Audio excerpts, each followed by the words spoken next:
Devil ಚಿತ್ರ ಬಿಡುಗಡೆ ದಿನವೇ ನ್ಯಾಯಾಲಯದಿಂದ ತಡೆಯಾಜ್ಞೆ. ಬಹುನಿರೀಕ್ಷಿತ ನಟ ದರ್ಶನ್ ಅಭಿನಯದ ದಿ ಡೆವಿಲ್ ಚಿತ್ರವು ನಿನ್ನೆ ರಾಜ್ಯಾದ್ಯಂತ ಬಿಡುಗಡೆಯಾಗಿದೆ.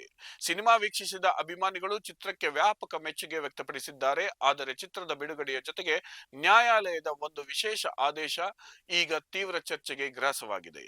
ದಿ ಡೆವಿಲ್ ಚಿತ್ರಕ್ಕೆ ಸಂಬಂಧಿಸಿದ ರೇಟಿಂಗ್ ಮತ್ತು ವಿಮರ್ಶೆಗಳನ್ನು ಬುಕ್ ಮೈ ಶೋನಂತಹ ಆನ್ಲೈನ್ ವೇದಿಕೆಗಳಲ್ಲಿ ನಿಷ್ಕ್ರಿಯಗೊಳಿಸಲಾಗಿದೆ. ನ್ಯಾಯಾಲಯದ ಆದೇಶಕ್ಕೆ ನಿರ್ದಿಷ್ಟ ಕಾರಣಗಳು ತಕ್ಷಣಕ್ಕೆ ಲಭ್ಯವಾಗದಿದ್ದರೂ ಸದ್ಯ ಚಿತ್ರಕ್ಕೆ ಯಾವುದೇ ರೇಟಿಂಗ್ ನೀಡಲು ಅಥವಾ ವಿಮರ್ಶೆ ಬರೆಯಲು ಅವಕಾಶವಿಲ್ಲ. ಸಾಮಾನ್ಯವಾಗಿ ಚಿತ್ರ ವೀಕ್ಷಿಸಿದ ಬಳಿಕ ಪ್ರೇಕ್ಷಕರು ಬುಕ್ ಮೈ ಶೋ ಮೂಲಕ ತಮ್ಮ ಪ್ರತಿಕ್ರಿಯೆಗಳನ್ನು ನೀಡುತ್ತಾರೆ. ಆದರೆ ದಿ ಡೆವಿಲ್ ಪುಟದಲ್ಲಿ ರೇಟಿಂಗ್ ನೀಡಲು ಪ್ರಯತ್ನಿಸಿದಾಗ ಕೋರ್ಟ್ ಆದೇಶದಂತೆ ರೇಟಿಂಗ್ ಹಾಗೂ ವಿಮರ್ಶೆಯನ್ನ ನಿಷ್ಕ್ರಿಯಗೊಳಿಸಲಾಗಿದೆ ಎಂದು ಆಪ್ ನಲ್ಲಿ ಸ್ಪಷ್ಟವಾಗಿ ತೋರಿಸುತ್ತಿದೆ. ನಟ ದರ್ಶನ್ ತೂಗುದೀಪ ಅವರು ಚಿತ್ರದುರ್ಗದ ರೇಣುಕಾಸ್ವಾಮಿ ಕೊಲೆ ಪ್ರಕರಣಕ್ಕೆ ಸಂಬಂಧಿಸಿದಂತೆ ನ್ಯಾಯಾಂಗ ಬಂಧನದಲ್ಲಿರುವುದು ತಿಳಿದಿರುವ ವಿಚಾರ.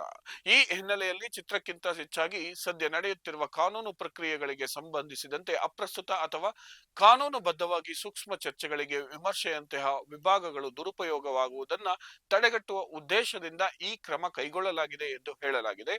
ಆದರೆ ಈ ನಿರ್ಧಾರದ ಕುರಿತು ಬೇರೊಂದು ಮಾತುಗಳು ಕೇಳಿಬರುತ್ತಿವೆ.